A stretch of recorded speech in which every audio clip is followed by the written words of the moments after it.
Hello everyone, welcome back to our YouTube channel Peehu and Rudra corner. Last video में हमने देखा था क्लास फर्स्ट हिंदी ग्रामर का फर्स्ट चैप्टर और साथ ही हमने सिलेबस भी डिस्कस किया था। आज हम देखेंगे सेकंड एंड थर्ड चैप्टर वर्णमाला और मात्राएं, एक ही साथ में दोनों को कवर कर रही हूँ। साथ में इसकी वर्कशीट भी मैं आपके साथ शेयर कर रही हूँ। तो चलिए वीडियो स्टार्ट करते हैं और चैप्टर को देखते हैं। वर्ण क्या होते हैं? वर्ण भाषा की छोटी से छोटी ध्वनि जिसके टुकड़े ना किए जा सकें वर्ण कहलाते हैं। वर्ण क्या? जैसे कि आ, ई, तो ये सारे क्या होते हैं? वर्ण होते हैं। तो इनके हम टुकड़े नहीं कर सकते हैं, तो बस उसी को हमने डिफाइन कर दिया है। भाषा की छोटी से छोटी ध्वनि जिसके टुकड़े ना किए जा सकें वर्ण कहलाते हैं। या फिर हम ये भी कह सकते हैं वर्ण भाषा की सबसे छोटी इकाई होते हैं। क्या होते हैं? वर्ण जो होते हैं भाषा की सबसे छोटी इकाई होती है। कैसे? बच्चों को बताएंगे। वर्णमाला क्या होती है? वर्णमाला वर्णों के क्रमबद्ध रूप को वर्णमाला कहते हैं। वर्णमाला क्या होते हैं? आ से लेके ज्ञ तक सारी क्या होती हैं? वर्णमाला। आ से ज्ञ तक क्या होते हैं? ये सारे वर्णमाला होती हैं। उसके बाद आते हैं वर्णों के भेद। वर्णों के भेद क्या होते हैं? तो वर्णों के दो भेद होते हैं, स्वर और व्यंजन। क्या होते हैं? स्वर होते हैं और व्यंजन होते हैं। तो स्वर क्या होते हैं और व्यंजन क्या होते हैं, ये देखते हैं। स्वर ऐसी ध्वनियाँ जो मात्रा के रूप में प्रयुक्त होती हैं वो क्या कहलाती हैं? स्वर कहलाती हैं। ऐसी ध्वनियाँ जो मात्रा के रूप में प्रयुक्त होती हैं वो क्या कहलाती हैं? स्वर। जैसे कि हम कुछ भी लिखते हैं, जैसे हमने लिखा राम, तो यहाँ पर क्या लगाया हमने? ये मात्रा लगाई। किसकी मात्रा लगाई?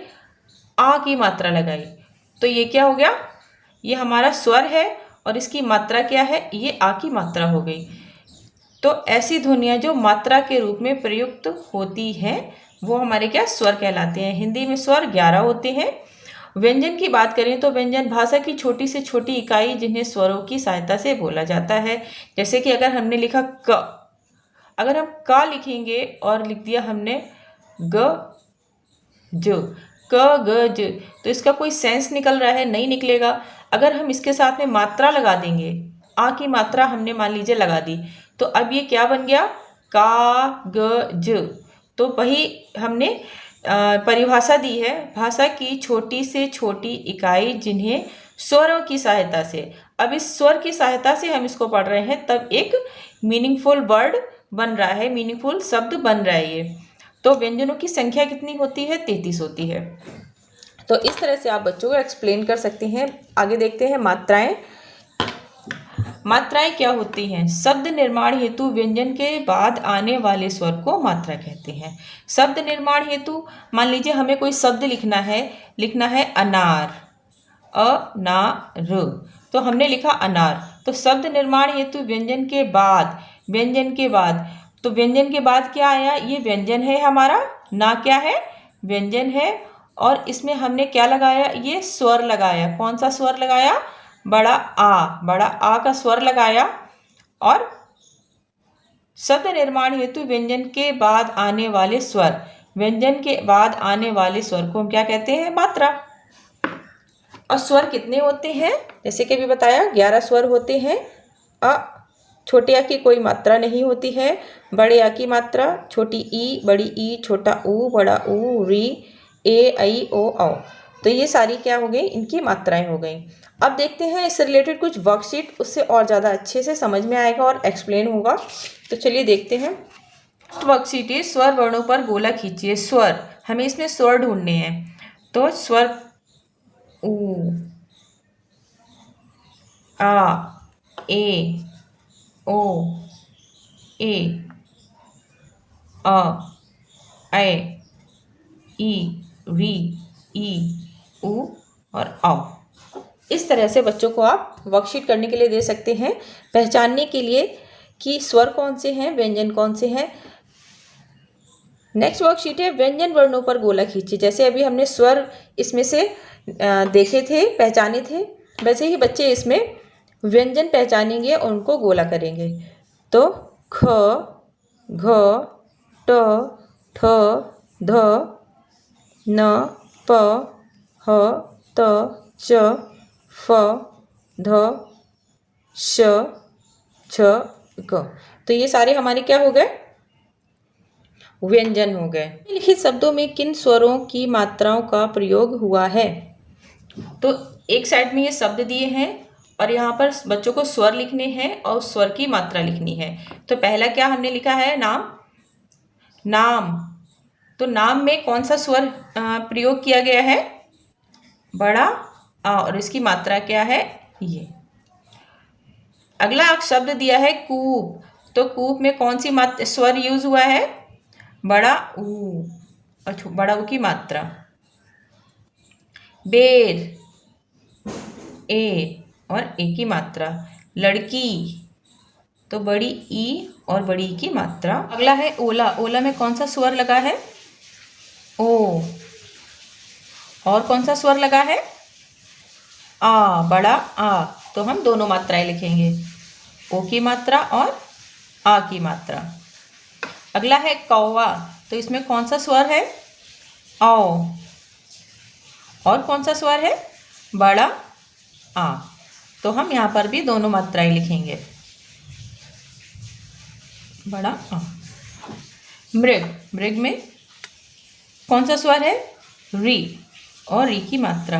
बुलबुल, बुलबुल में छोटा ऊ स्वर है और मात्रा छोटे ऊ की। कोयल, ओ और ओ की मात्रा। सितार, सितार में छोटी ई और बड़ा आ, दो स्वर लगे हैं, तो छोटी ई की मात्रा और बड़ा आ। तो इस तरह से आप बच्चों को वर्कशीट करने के लिए दे सकते हैं। वर्णों और मात्राओं को मिलाकर शब्द बनाइए। ये कुछ वर्ण और मात्रा दी गई है, इसको मिला के बच्चों को शब्द बनाना है। क ओ य ल, कोयल। गीता, गीता। माला, माला। औरत, औरत। गोपाल। तो इस तरह से बच्चे मिला के शब्द बनाएंगे मात्रा और वर्णों से। अगली मात्राओं को पहचान कर सही स्वर के साथ मिलाना है। एक तरफ पर शब्द लिखे हैं और इन शब्द में जो मात्रा प्रयोग की गई है उसको उनके स्वर के साथ मिलाना है। तो मात्रा पहचाननी है और स्वर से मिलाना है। तो यहाँ पे आ की मात्रा लगी हुई है तो आ से मिलाएंगे। इमली, छोटी ई, छोटी ई। दीपक, बड़ी ई। कोयल, ओ। कौवा, औ की मात्रा। केला, ए। कुर्ता, छोटा ऊ और कूलर, बड़ा ऊ। इस तरह से बच्चों को ये मैचिंग करने के लिए दे सकते हैं। इससे बच्चों की मात्रा और स्वर की पहचान होगी। समान मात्रा वाले शब्दों पर गोला बनाओ। अब एक तरफ ये कुछ शब्द दिए गए हैं और बच्चों को समान मात्रा इसमें से ढूंढनी है और उसको गोला बनाना है। माला, अब इस तरफ बच्चे पढ़ेंगे ताला, मोर, औरत, तो इससे कौन सा मैच हो रहा है? ताला। सितार, कील, विमल, कुर्ता, तो यहाँ पे कौन सी मात्रा यूज हुई है? छोटी ई, तो विमल। कोयल, यहाँ पर कौन सी मात्रा यूज हुई है? ओ की मात्रा, तो कौवा, काला, ओखली। केला, बेला, मैना, इमली, तो केला, बेला।